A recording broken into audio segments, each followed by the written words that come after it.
There are two needs that most of us, almost all of us, carry. It can really poison our relationship, our lives, without us knowing in a very subtle way, but it's a guarantee that will poison it. One is the need to be needy, and the other one is the need to be needed. One is going to look like love, and the other one is going to look like a devotion. But the truth is, they're both the same thing. You slowly give up the sovereignty and the control over who you are and your whole identity and being to another person. It's a very cheap way to give away your worth. And I didn't know that until later in life. The moment I did find which one I was, which that was the second one, I needed to need it, then my relationship has changed totally, 100%, for the better. Not just my romantic relationship, but every relationship that I have created with anybody, including myself. And it's really important to be aware of that. Let's deal with the first one, need to be needy. And we know people around us that they play the victim. I need you and I need you to save me. And the neediness comes and shows up in many, many different forms, but the most toxic one of them is in a relationship, right? In a relationship, in a romantic relationship. And by the way, it starts right from the childhood, obviously, right? So, and you see that, and sometimes you don't even realize that the other person has been that for years. As that person grows, she may realize that she doesn't need to be that anymore. That is something that has shaped her life in a way that is not a positive way. It's create a small life and a small identity for herself to not expand, spiritually and emotionally. So the idea that neediness and the need that has to be met by others, and that's the key, where you are giving your sovereignty to others. I will be happy if you satisfy my need. And that's the only way that I can be happy. No other way I can be. And we can see how toxic that can be, right? And the good thing about this is that once you realize about yourself, once I am aware that how my being has been formed, how my identity has been formed, is it based on the neediness or not?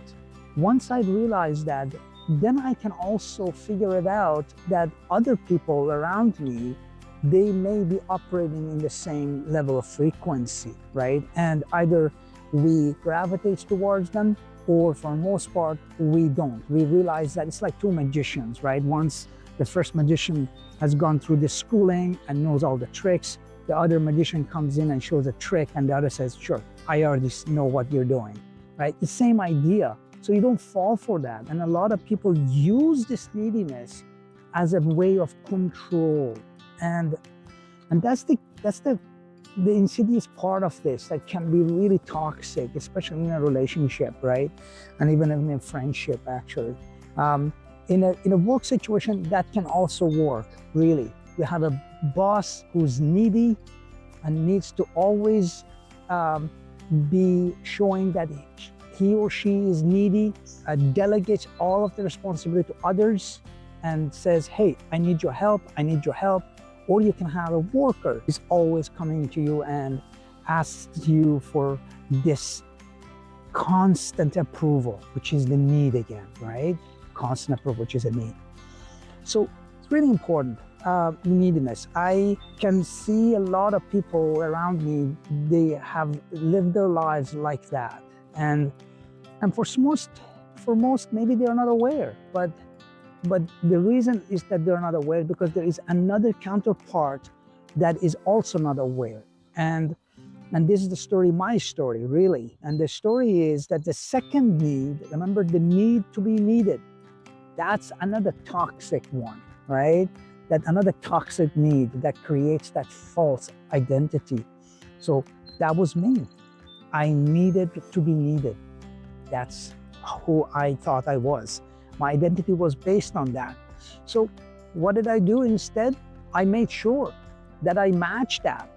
I made sure that I matched the being needed. I even would impose myself on others.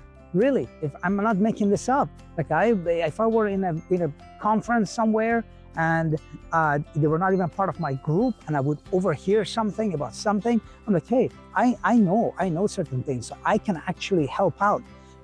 Like I can help out without them asking, unsolicited help. What is that? That's toxic, right? And unless someone asks for help or asks for directions or guidance, then yeah.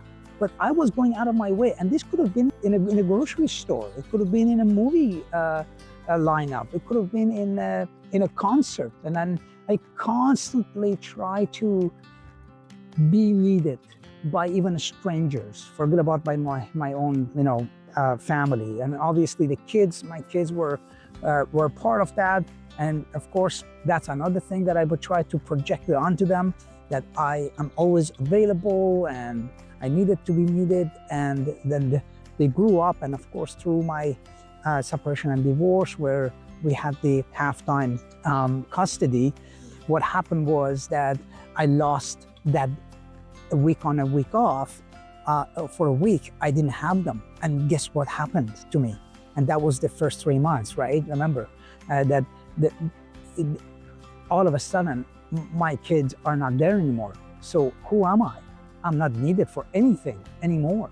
Nothing. Not needed to cook, not needed to clean, not needed to take them to school, not needed to do anything for the week. And that was the shock, absolute shock to my system, right? So that's toxic, super toxic. I figured it out throughout the counseling. And what I can tell you is that the freedom that I feel now, this is 7 years after, of course, but the freedom that I feel now is invaluable. It's so good. It's amazing. It's just this huge weight off of my shoulder where I don't need to perform. I don't need to be needed. I am good with me. And when and if someone asks me, including my children, asks for my help, then I offer for what I can or what I know. If I don't know, I just don't know. But I rarely, seldom now offer an unsolicited advice, because I don't need anyone's accolade. And of course, where did that come from? The need to be needed. Well, that came from the fact that if I am that, then I feel good about myself. The only way I would have felt good about me was that I had to feel needed by others so that I can prove my worth to others. And because of that, I was this person that can do no wrong and is fantastic and everybody would love me. Well, that's terrible, right? It's as toxic as being needy, by the way. It's equally toxic, right? A different side of a coin. What do you think about that?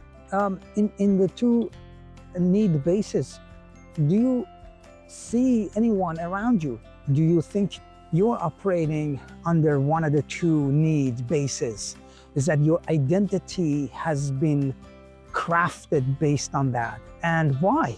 Why has it been like that? Childhood, mine was like that, right? So I wanted to be that because I saw others that they were not like that and they were very close to me. So I needed to be useful, and because of that, it just got to a point where I was projecting, and I have a feeling, and I know that that part of that came up through my conversation with my ex, where not only she felt that, of course, there was a need on her side, but me, the universe said, hey, we're gonna put you two together, perfect match. One is the need to be needy, the other one, the need to be needed, and here it is. And of course, at one point, one or two of us we both will grow out of it, or we wake up one day and we say we don't want this. The need to be needy and the need to be needed, right? And no more. Share your view on this and which category you fall under. Or have you gone through the realization, the awakening of, oh, this is what it is, and now I have to work towards that? And it's fantastic. Share your ideas, your views, and your journey. Hope this finds you well. Until next time, my friends.